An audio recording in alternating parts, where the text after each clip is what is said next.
Hi guys, welcome back to my channel. आज हम इस वीडियो में बात करेंगे आर्सेनिक पॉइजनिंग के बारे में।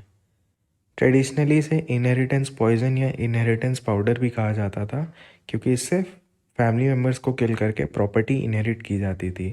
It was commonly use for homicidal purpose. Many kings in the past like Napoleon where killed by arsenic poisoning. लेकिन अब आर्सेनिक का यूज़ इंडस्ट्रीज़ में होता है, जैसे कि insecticide companies, fruit स्प्रेस, dice, rat killers etcetera. Arsenic एक मेटालॉइड है, तो इसमें मेटालिक और नॉन मेटालिक दोनों ही प्रॉपर्टीज़ प्रेजेंट होती हैं। बात करें टॉक्सिक फॉर्म्स ऑफ आर्सेनिक की, तो arsenic as a metal toxic नहीं है, क्योंकि जीआईटी में एब्जॉर्ब नहीं होता है, लेकिन इसके कंपाउंड्स होते हैं वो जीआईटी में एब्जॉर्ब होकर सर्कुलेशन में चले जाते हैं, जिस वजह से वो टॉक्सिक हैं। ये दो फॉर्म्स होते हैं, ऑर्गेनिक और इनऑर्गेनिक फॉर्म। आइए इस टेबल की मदद से ऑर्गेनिक और इनऑर्गेनिक फॉर्म ऑफ आर्सेनिक के बारे में समझते हैं। ऑर्गेनिक फॉर्म की बात करें तो arsine, a gas with garlic odour. Phosphorus and thallium also have garlic odour. तो ये ध्यान रखेंगे कि कंफ्यूज नहीं होना है। अगर क्वेश्चन में दिया है कभी, तो तीनों को कंसिडर करेंगे। इनऑर्गेनिक फॉर्म की बात करें तो arsenic trioxide, also known as inheritance powder. It is colorless, tasteless, odorless.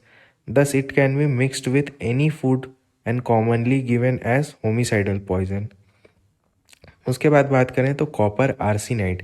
It is green colour powder which was earlier used for dyes, wall paints. और तीसरा है कॉपर एसिटो आर्सिनेट, जिसको पेरिस ग्रीन भी कहते हैं, green coloured pigment used in paintings. Types of poisoning की बात करें तो तीन तरह की होती है, फल्मिनेंट, एक्यूट और क्रोनिक। फल्मिनेंट पॉइजनिंग तब होती है जब एक पर्सन बहुत ही मैसिव डोज ऑफ आर्सेनिक ले लेता है, जैसे कि 3 ग्राम एक सिंगल डोज में ही ले लिया, तो patient die within a few hours due to circulatory failure या कार्डियोवास्कुलर कोलैप्स। एक्यूट पॉइजनिंग की बात करें तो जब पर्सन लार्ज डोज लेता है एक शॉर्ट पीरियड ऑफ टाइम में। और क्रोनिक पॉइजनिंग की बात करें तो छोटे छोटे डोज लंबे समय के लिए। अब सबसे पहले हम लोग देखते हैं एक्यूट आर्सेनिक पॉइजनिंग के बारे में। फीचर्स ऑफ जीआईटी टाइप में हम सबसे पहले देखते हैं द पेशेंट में हैव मेटालिक टेस्ट, क्योंकि ऑब्वियसली आर्सेनिक एक मेटालॉइड है, इसी वजह से। गार्लिक ब्रेथ भी देखने को मिलेगा, burning pain in throat, abdomen, chest, intense vomiting and loose stools due to intestinal irritation and inflammation. ये कोलेरा को रिजेंबल करता है। Patient may present with hypotension which can result in subendocardial hemorrhages। Oliguria भी देखने को मिलता है। क्योंकि आर्सेनिक पॉइजनिंग कोलेरा से मिलता है, तो हम लोग थोड़ा सा इसके बारे में भी समझते हैं। आर्सेनिक पॉइजनिंग में क्लिनिकल फीचर्स हमें मिलेगा, patient presents with throat pain, vomiting, loose stool, purging in sequence. जबकि कोलेरा में patient presents with purging, vomiting and throat pain in sequence. Tenesmus arsenic poisoning में प्रेजेंट होगी, जबकि कोलेरा में absent होगी। लैब टेस्ट की बात करें तो आर्सेनिक पॉइजनिंग जो होती है वो यूरिन सैंपल में डिटेक्ट हो जाएगी, और कोलेरा जो होती है वो स्टूल सैंपल में डेमोन्स्ट्रेट होके बैसिलस का प्रेजेंस दिखाएगी। To detect arsenic poisoning, urine sample is more reliable than blood sample, as we can detect the presence of arsenic in urine. Urinary arsenic level 50 microgram in 24 hours is an indication for exposure to arsenic. Metabolites like DMA, dimethyl arsenic acid, MMA, methyl arsenic acid. Hair and nail samples are taken as arsenic have property of deposition in keratin tissues. It is subsequently deposited, based on which we can find out the duration of exposure, that is, whether the exposure is in days, months or year, whether it is fulminant, acute or chronic poisoning. Pubic hair is more reliable sample than scalp hair. क्यों? क्योंकि scalp hair के more chances है external contamination, धूल मिट्टी गंदगी लगने से।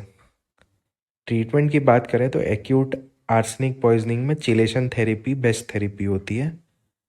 Postmortem finding की बात करें तो rigor mortis starts early and it remains for a long time. तो ये काफ़ी कैरेक्टरिस्टिक फीचर है एक्यूट आर्सेनिक पॉइजनिंग का। Arsenic inhibits the putrefaction, thus process of putrefaction is delayed. Most important organ to be examined is stomach. Gastric mucosa is intensely congested. Hyperemia due to inflammation, known as red velvety stomach mucosa. Multiple hemorrhages are noted in mucosa, giving a flea-bitten appearance. If a person had consumed arsenic trioxide, we can see that white arsenic particles stuck onto the mucosa. अब आ जाते हैं हम लोग chronic arsenic poisoning पे, also known as arsenocosis, which is toxicity with arsenic. Sources of chronic arsenic poisoning are occupational exposure. जो लोग काम कर रहे हैं smelting industries, insecticide industries, rat killer industries, वो सब ऑक्यूपेशनल एक्सपोजर होता है उनको, वो काम कर रहे होते हैं। किस तरह से एक्सपोजर होता है? Exposure through food injection for homicidal purpose, water contamination with arsenic, इन सब वजह से एक्सपोजर हो जाता है, जिसके कारण हम लोग को क्रोनिक आर्सेनिक पॉइजनिंग भी देखने को मिलती है। मोस्ट कॉमनली ये वेस्ट बंगाल, बांग्लादेश में काफ़ी कॉमन है और इसके वजह से हम लोग को हाइड्रो आर्सेनिज्म देखने को मिलता है। अब हम लोग आ जाते हैं क्लिनिकल फीचर्स। स्किन पे क्या देखने को मिलेगा? ल्यूकोमेलानोसिस यानी hyper pigmentation is the earliest skin feature.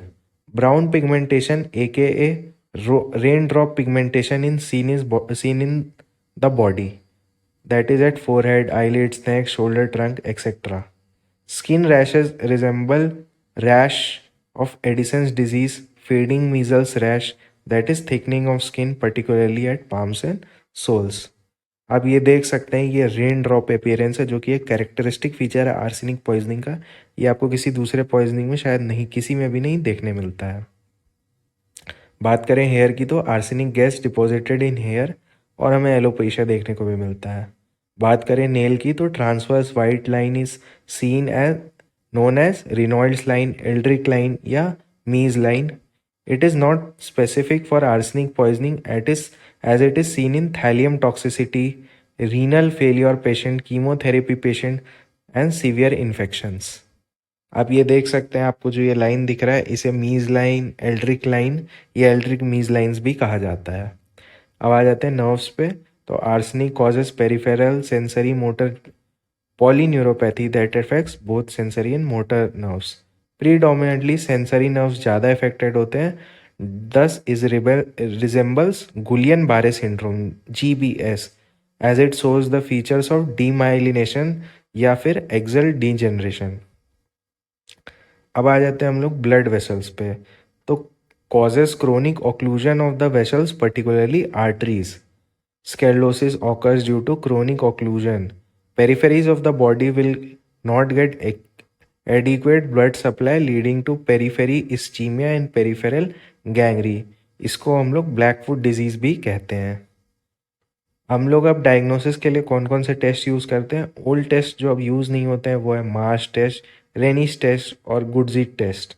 Latest test जो अभी यूज़ हो रहा है वो है NAA जो कि है न्यूट्रॉन एक्टिवेशन एनालिसिस और AAS यानी एटॉमिक एब्जॉर्प्शन स्पेक्ट्रोमेट्री. ये लेटेस्ट डायग्नोस्टिक टेस्ट है जो कि अभी यूज़ हो रहा है आर्सेनिक पॉइजनिंग को डिटेक्ट करने के लिए.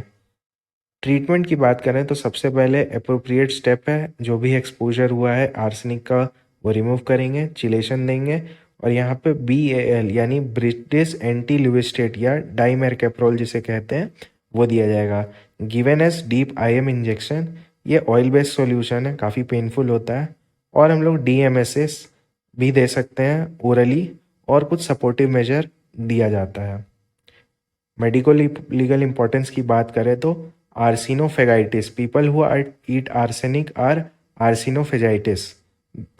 This process is known as arsenophagia. They believe that doing so will increase the libido, thus arsenic is used as aphrodisiac. Gradually, these people develop tolerance to even higher dose of arsenic, up to 300 milligram of single dose of arsenic. जो कि आप फल्मिनेंट poisoning में देखे थे कि कोई एक normal आदमी अगर 300 मिलीग्राम लेगा तो वो मर भी सकता है. It is ideal for homicidal poisoning. Disadvantage as homicidal poisoning. It retards putrefaction. Even if the body is completely skenetized, we can detect skeletal remains, hair, nails, remains. Thus, it is not a typical homicidal poisoning. अब इसीलिए इसे use नहीं किया जाता है, क्योंकि even अगर death करके कोई इसे कहीं गाड़ दे, बाद में अगर इन्वेस्टिगेशन के तौर पे अगर इसका एनालिसिस किया जाएगा तो इसमें डिटेक्ट हो सकता है कि इसे आर्सेनिक पॉइजनिंग से मारा गया था। Arsenic is use as inheritors powder commonly for homicidal poisoning. उम्मीद है ये वीडियो आपको पसंद आया होगा। अगर पसंद आया तो इसे लाइक करें, शेयर करें और सब्सक्राइब करें। ये वीडियो देखने के